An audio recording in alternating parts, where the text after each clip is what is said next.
Obrigado, senhor presidente. Mais uma vez aqui parabenizando o convidado da noite, Paulon, pela sua sustentação, né? Não poderia ser diferente, né? O Paulon tem uma posição muito forte sobre isso, sobre esse assunto, e há aí diversas questões envolvidas na temática do aborto.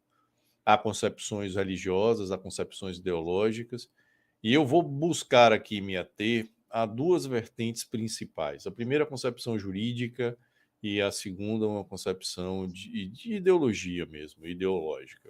Vou tentar me abster um pouco da parte religiosa, porque isso gera uma certa discussão que muitas vezes é contaminada por um conteúdo emocional e, diante disso, faz com que o acompanhamento do tema acabe se tornando um pouco mais difícil.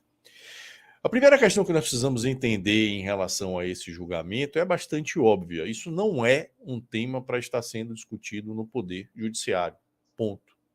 Não é função do Poder Judiciário suprir eventuais omissões naquilo que o Congresso resolveu não fazer. Quando há uma efetiva omissão, o Paulon foi muito feliz na sua sustentação, significa que o Congresso optou por não tratar daquela matéria. O que é que cabe ao julgador fazer se depara com um pedido de que aquilo seja autorizado? Ele simplesmente vai dizer: não está autorizado porque não tem lei que assim permita. Não se pode fazer isso e ponto. Não é para se fazer, como disse o excelentíssimo ministro Luiz Fux em entrevista há 2 semanas, na semana retrasada, que é suprir o que ele chamou de falta de coragem do poder legislativo. Ele disse que o Supremo atua nos temas que o Congresso não tem coragem de enfrentar. Só que não é função do judiciário suprir omissões do legislativo. Simplesmente não é. Então, o fato de esse tema estar sendo debatido no judiciário e não no Congresso já mostra uma gigantesca distorção dentro da estrutura republicana de poderes harmônicos e independentes que consta da tão maltratada Constituição Federal Brasileira. Esse é o primeiro ponto. Ainda nessa questão, vem um agravante substancial. É que no Brasil não há essa omissão. Sequer nós estamos falando de um tema que o Congresso não quis legislar. Não, o Congresso legislou.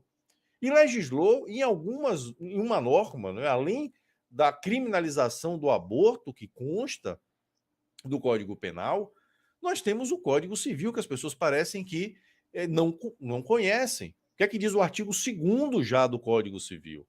Diz que a personalidade civil da pessoa começa com o nascimento com vida, mas que a lei deve pôr a salvo, desde a concepção, os direitos do nascituro.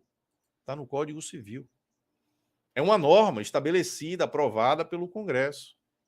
Então, quando o Supremo começa a discutir a possibilidade do aborto, ele está anulando o Código Civil brasileiro.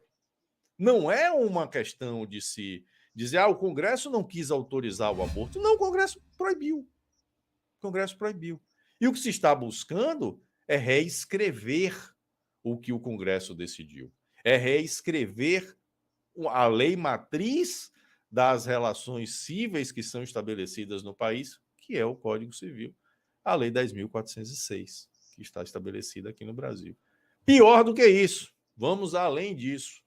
O Brasil é signatário aderente do Pacto de São José da Costa Rica, a Convenção Americana sobre Direitos Humanos, que foi internalizado no direito brasileiro ainda lá na década de 90, decreto 678. E o que é que o Supremo Tribunal Federal, o próprio STF, disse a respeito dos pactos internacionais que tratam de direitos humanos? Que eles têm natureza supralegal. Eles valem mais do que o próprio Código Civil. Se não bastasse a previsão no Código Civil, foi o próprio Supremo que disse isso, quando analisou lá as disposições a respeito da prisão do depositário infiel e do devedor de pensão alimentícia. O Supremo Tribunal Federal erigiu os pactos e convenções internacionais sobre direitos humanos à categoria de supralegalidade. Estão abaixo da Constituição e acima das leis. acima de todo o conjunto de legislação que existe no país. E o que é que diz o Pacto de São José da Costa Rica? Lá no artigo 4º, no item 1, diz que o direito das pessoas, o direito à vida, deve ser respeitado desde o momento da concepção. Então, nós não estamos falando de omissão legislativa, nós não estamos falando sequer de falta de coragem do Congresso, estamos falando de absolutamente nada disso. Não há nem sequer a necessidade de o judiciário atuar no seu ativismo para suprir lacunas. O que há é um conjunto normativo aprovado pelo Congresso, já chancelado pelo próprio STF e que agora se quer reescrever. O que nós estamos assistindo, mais uma vez, é leis aprovadas no poder próprio para isso, por seus representantes eleitos, serem reescritas. Como se o judiciário se arvorasse ao poder de dizer que determinadas leis não são boas e o que vale são as suas concepções, ou melhor, as concepções dos julgadores, que, como bem lembrou o Polon, o poder em si é impessoal, ele não tem ele é uma entidade que não tem personalidade, ele age sob o manto dos seus ou pelas mãos dos seus representantes. Então nós estamos diante de uma, na minha leitura, manifesta invasão de atribuições, invasão de competências. E por que isso acontece? E aí que vem a questão ideológica que as pessoas muitas vezes precisam entender. Não se trata de dignidade de pessoa humana, não se trata de direito da mulher, não se trata de nada disso. A ideia de permitir o aborto, ela faz parte da desconstrução dos pilares da civilização ocidental, dentre os quais se estabelecem dois de maneira muito forte, que é a questão da religiosidade e a questão da família.